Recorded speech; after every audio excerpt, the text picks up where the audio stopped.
kind of through that process, the recommendation and word of mouth, kind of like, oh, use Nick if you're making games. He's the guy to go to. And so at one point, I think I was basically everybody's legal counsel.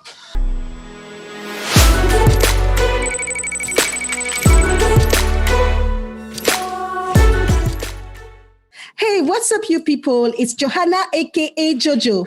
I'm super excited because we are here today with Nick Hole.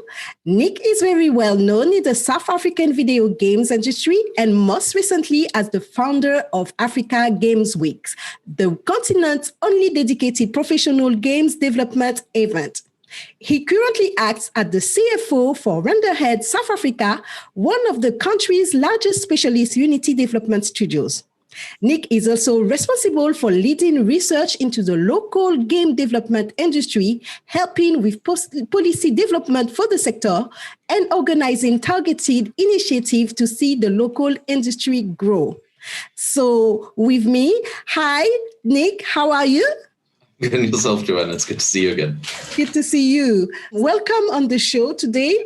Can you introduce yourself to our viewers? So hi, my name's Nick Hall. I'm the CFO at RenderHeads. I think your introduction kind of did a fairly good ambit of it.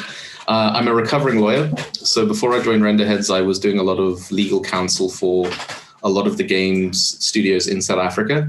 And through that, I got involved in a bunch of initiatives like setting up Make Games SA, which is a community, an online community for game developers in South Africa, IESA, which is the industry body. Just doing all sorts of stuff all related to the games industry. Okay. So how did you get really from lawyer to really supporting the video gaming industry? How was the transition?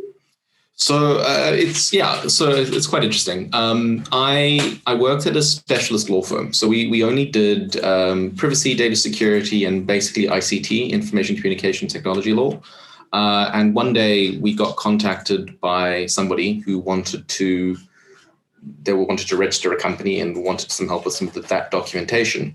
And as part of the process, we did some digging in and kind of like, okay, when you file a company in South Africa, you have to kind of say what the purpose is and what you're doing. And it's like, oh, I make video games. We're a video game company. And I'm like, oh, that's really interesting. I didn't, and I've been an avid video game player all my life. And it was certainly something that I was very interested in, but I hadn't realized that we had an industry in South Africa. And that person was Evan Greenwood, and the company was Free Lives, which has gone on to be a major indie success in South Africa and international.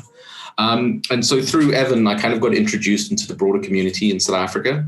And it was very fortunate because at the time we were really kind of picking up success. There was another company called QCF Design who had recently won the IGF award for their game Desktop Dungeons.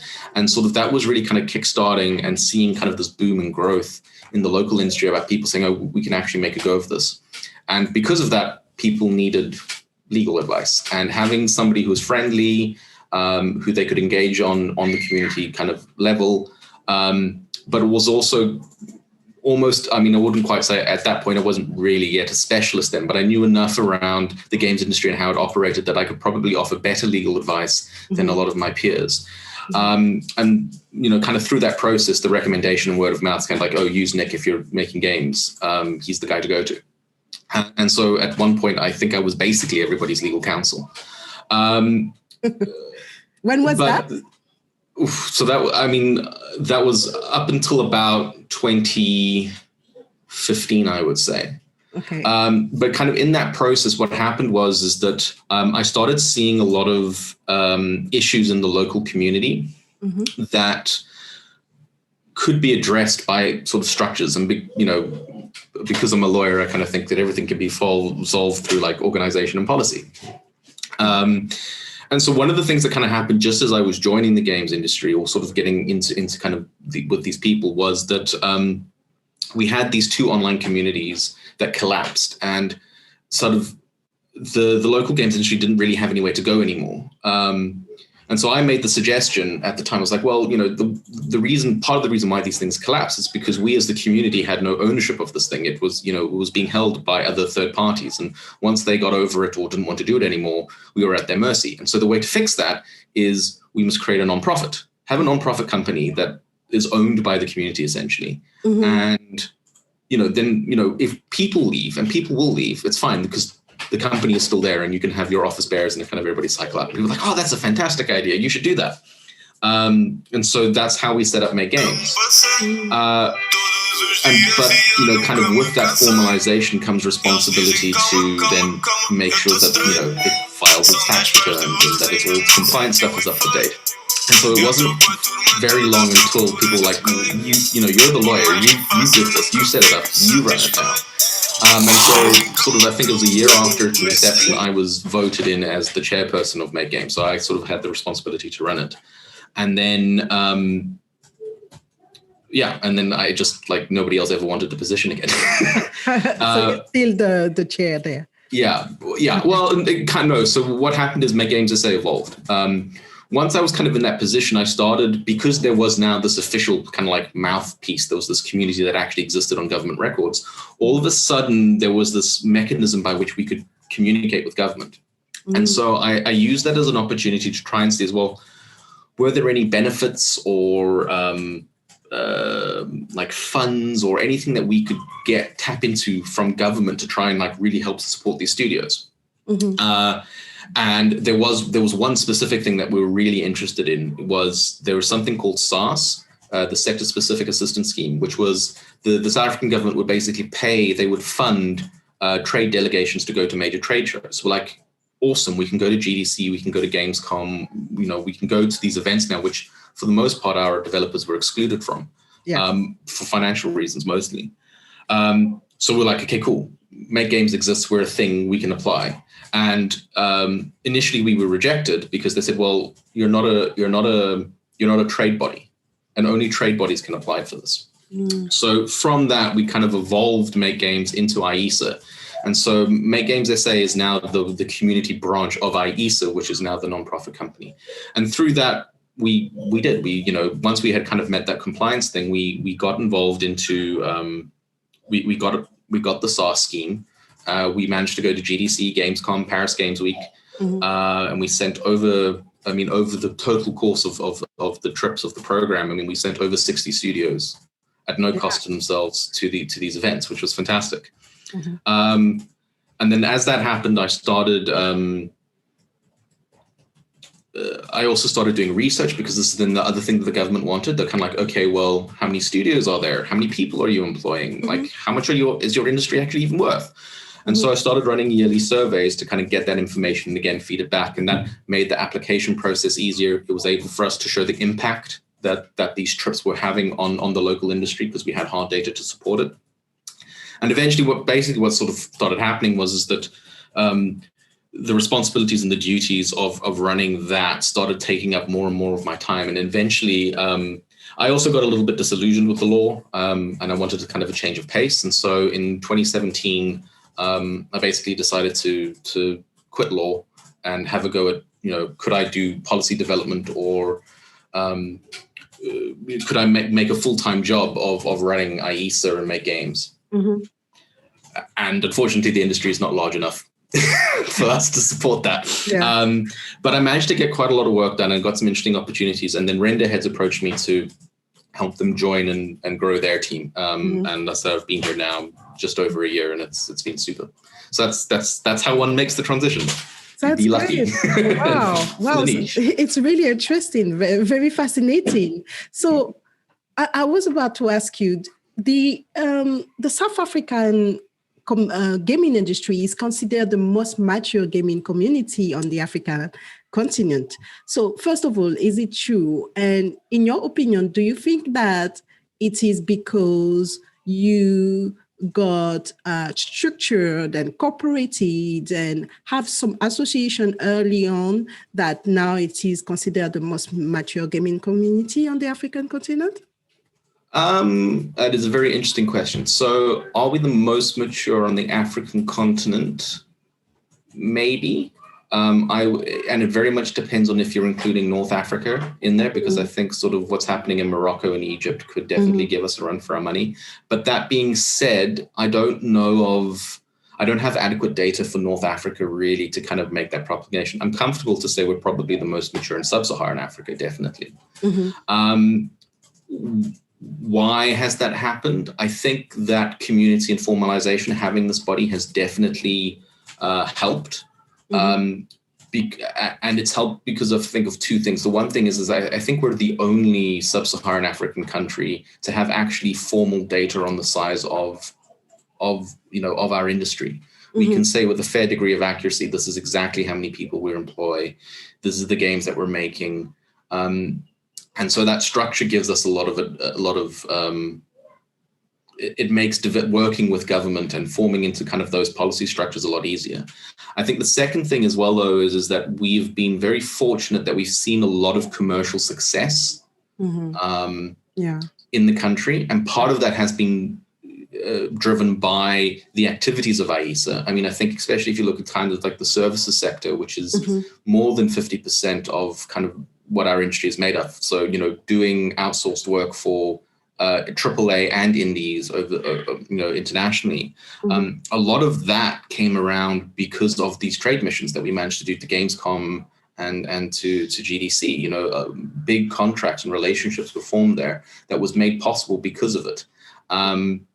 And I think also because we were there formally, I think, that was a big thing. It was like IESA had a stand on the Gamescom floor, in the business area at GDC as well. We had a stand. People were like, oh, this, you guys are from South Africa, that, you're actually formally here. And that kind of gave it a status, I think, which has certainly helped. And because we've had the massive commercial success with things like Broforce from Free Lives and QCF Design and, most recently, Bahia Khan, her game, After Hours, also won an IGF award. That grows further success because once you've got kind of companies that are established and are able to stick around for more than 3 years, you have an actual ecosystem, right? And so people can go through that process and learn their own skills and then start their own companies and form connections while they're there, which is so important. So I think that's that's been a big part of it. Formalization has certainly helped and certainly, I think, accelerated the growth, but it's definitely not the only factor. Okay, so that's really bring me to another question here. What do you think that other countries from the sub-Saharan Africa can take as an example from your community and apply to their community? I get asked this question a lot, and I think there's two really critical things, and it's interesting because Kenya has started. I don't know if they did it because I said it, but they've started doing the same sort of things, and now they're seeing a massive kind of boom as well. So the first is you need to have a centralized community structure of some form, and it's just because it gives you a sort of presence to interact with other people, right? So it's a WhatsApp group or a website or a forum or something, but you need something where you can attract all the hobbyists, because that's where, that's what your community is going to start off as, who will then hopefully turn into professionals. And you kind of got to keep them around in the same area so there is this sense of community, there's the sense of belonging. But the second thing is you need to get data. You need to know, somebody has to take the responsibility to say, okay, how many people do we have in this industry? How many people, how much money are we making? How many people do we employ? And for different governments, there's going to be different key indicators that you need to be able to report on. And in South Africa, for example, because of our past, racial makeup is incredibly important to government. They want to know how many whites are in the industry, how many men are in the industry, how many women are in the industry, how many black people in terms of our racial legislation are in the industry. And being able to provide that data not only gives you credibility, but it gives you something to start talking to government and other people with, right? So those are the two things that I kind of need to say is that if somebody wants to kind of really grow something in their, and this isn't just true of sub-Saharan Africa, but it's something that I think we need to see start happening more frequently, is start collecting data on what you actually do and who's there, and have a place for your community to kind of sit. Those are the kind of my two recommendations, because from that you can then really build momentum and legitimacy, which is such an important factor. Especially dealing with kind of the macro view of industry level, not just necessarily studios. Mm-hmm. Thank you. Thank you. We have observed the last year, last 18 months, really a big focus from international gaming industry and from actors from outside Africa, looking into diversifying their content, diversifying as well their human resources coming from the African continent. Do you think that is a trend that is going to stop, or do you think that is going to really push the African gaming industry as a whole to grow and mature to become the next big things? Okay, good question. So 2 bits to that. Do I think it's a trend or a fad? No, I think it's increasingly, and we're seeing it not just in games, we see it in film, we see it in other art. There's an increasingly a need to diversify where content is coming from. I have a concern, though, that a lot of the initiatives that we're seeing now are not going to be inclusive of the African continent. And what I mean by that is that, yes, they're targeting minorities, right? And I think about things like you've got the Black Game Developers Fund, and there's a whole bunch of these. But how much of that money is actually coming to Africa, right? How much is, a lot of the money in the initiatives are set up for diversity within existing ecosystems. And rightly so. Like, yes, Black representation in America is incredibly important, especially now. But that's not going to funnel through to South Africa or Africa in general, right? We're not the target audience. So it doesn't necessarily mean that our industries are going to get a direct benefit of this. Now, luckily, some people have kind of set their sights a bit broader in terms of these initiatives, and some are targeting Africa specifically. Which is great. And that's obviously going to be a net positive for everybody. But then kind of the other concern that I have from this is that because of how these things are structured is, again, how much of that money is, even if now they're dealing with an actual African-based studio or designer or programmer or artist or whatever, how much of that intellectual property and value is then still staying in the continent? A lot of these initiatives are being used by expats. So, you have somebody who's immigrated to the UK, right? Or the United States or Canada. And, they were born in Africa somewhere, but their company's not here, and so they're qualifying for these funds and they're getting it, but the value's not coming home. Right. It's not coming to develop the local ecosystem. The money isn't coming in to develop the local economy. And that's a critical piece because, it's not enough that you have studios and the content being produced, right? The value of that production needs to be coming home because it filters into the rest of the ecosystem. Because once the money's there, now you need to start saying, okay, well, we're going to employ people. Well, how are we going to employ people? They need the skills. Where are they going to get the skills from? They need to get them from universities. Okay, great. But, if there's no domestic market or domestic job opportunities for these people, it severely constrains what will be done and what will be acted on by government, because government doesn't necessarily want to be seen training up all these skilled graduates who are then just going to emigrate and, they're not going to add back to their local economies. And I think that's the critical piece that's missing, and where I would love to see a lot more focus is ensuring that more initiatives are being done to target Africa specifically and make sure that the value creation is actually coming back to the African continent. That to me is the critical next step. What we're seeing now in terms of sort of the minority funds that are coming around are the first good step. So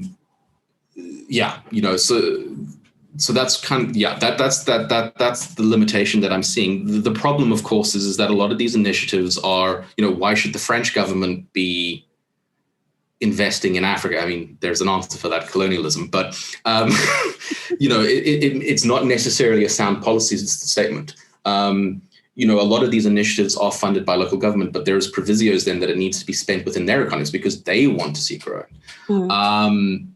So yeah, one of the next, I think that's what's going to be part of this is that we need to see more a mobilization in Africa to get our governments to start supporting and putting these kind of initiatives in place. Yeah. But you can only do that if you've got the data, which is why data is king. Exactly. So do you think that the gaming industry can influence the government mandate when they've got the data? How can you, for example, influence? You told me about what you have been able to accomplish in the past with AESA, and how can we grow and accelerate that growth with the government, the South African government, actually? Okay, so I mean. So a good example that I can kind of reliably rely on is what you need to understand what your government cares about. That's kind of, you've got to understand which levers they want to push. So for the South African government, for example, something that's really important to them is job creation. We have massive unemployment in South Africa. So that's one thing. So we need to be able to speak to how the games industry is creating jobs. So that's kind of the first thing. The second thing, though, is that, and this is becoming more of a consideration. It wasn't necessarily that this way 10 years ago, but it's definitely become a big consideration now, is that government's becoming a little bit more nuanced when it comes to job creation. It's not just about any old job. They don't want just manual labor or stuff. They want skilled jobs. And that's something, again, that the games industry can speak to. The other thing that's becoming increasingly important is, so again, for the South African government's perspective, which is important, is cultural content. They want stuff that reflects South Africa. That's not necessarily just going to be consumed in South Africa, but exporting South African culture. That's also a really big thing because that ties into our tourism industry, right? Which is one of our biggest drivers of our economy. And so anything that can be done to get the world more aware of South Africa, and that can dispel a lot of the myths and the tropes and the stereotypes that exist not only of South Africa, but our African continent, is highly valuable to them. So what have we done that, so to me, those are the kind of the three things that we need to be able to address, and that we will get government support if we can address that adequately. So job creation, obviously, that's what the data does. We can say, well, this is how many jobs we create. Now, one of the issues that we've run into there is that it's not enough, or at least it's not enough yet for government to really fully put the might of it behind it. And it's going to be a problem for us because nowhere is the games industry a massive employer comparatively, right? I mean, even I think it's, if you look at the Nordic states, there's a couple of thousand people employed in the games industry, and the South African the South African government wants to employ tens of thousands of people, because that's the dire nature of the situation we're in. But what we can offer is to say, look, maybe if we spin up properly and really get going with your support, maybe we'll only employ 1,000 people, but it's 1,000 people that are in very well-paying jobs that are also then facilitating these other things, cultural content creation that we're exporting. So, that's kind of how we do it. And what's also interesting is that we've been able to show things like local games, generally speaking, outperform local film.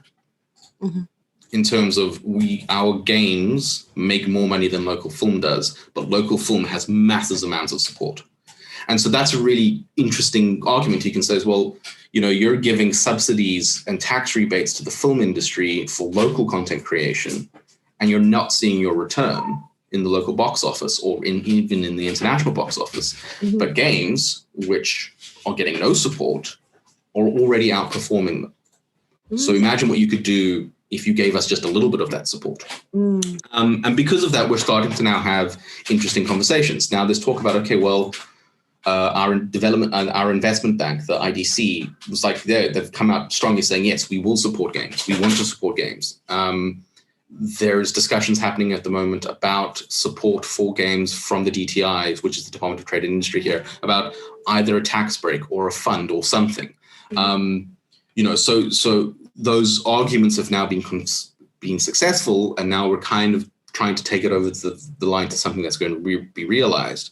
But at every step, you need to be able to kind of reinforce it. And I think people need to understand government is, and I think this is true for all African governments, but it's a very slow ship to turn, right? Unless you've actually got a key cabinet or parliamentarian who's absolutely passionate about the subject, and unfortunately we don't really have anybody that meets that description, it's going to take 5 to 10 years to kind of realize these gains, but they will happen.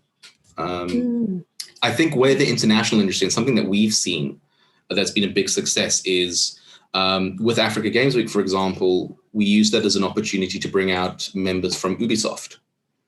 And being able to, and when Ubisoft came out, we had government at our event as well. And now Ubisoft can start saying things like, no, what happened is the government asked Ubisoft, what would it take for you to set up a studio here?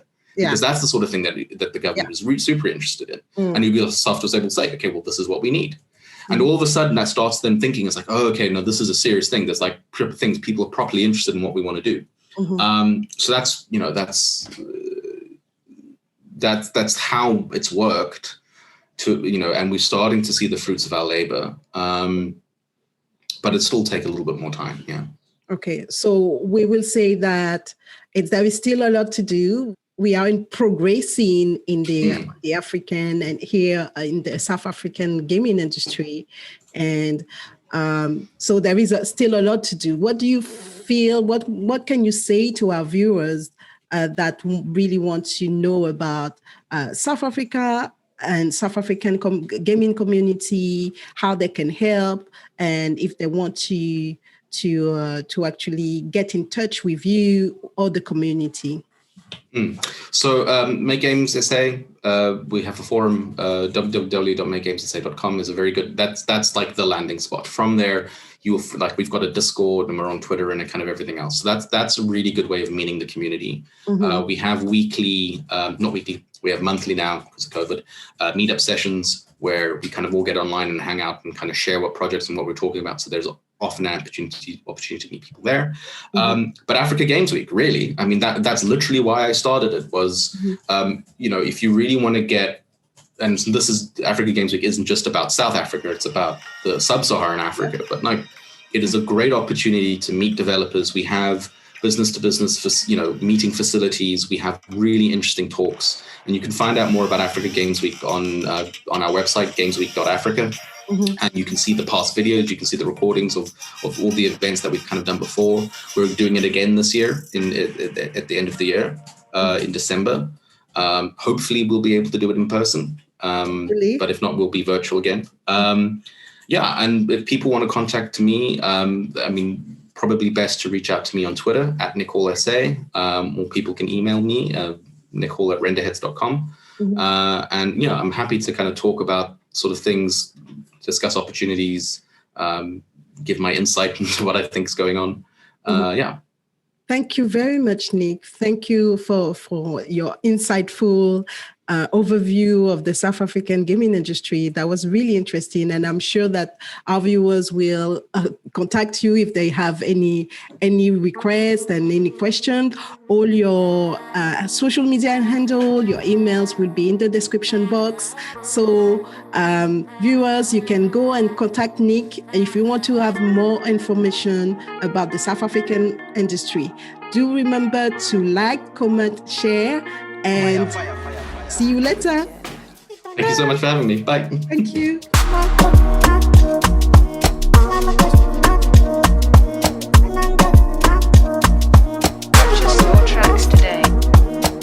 Puis appuyez sur le petit truc là, c'est quoi? Subscribe. Subscribe. Yeah.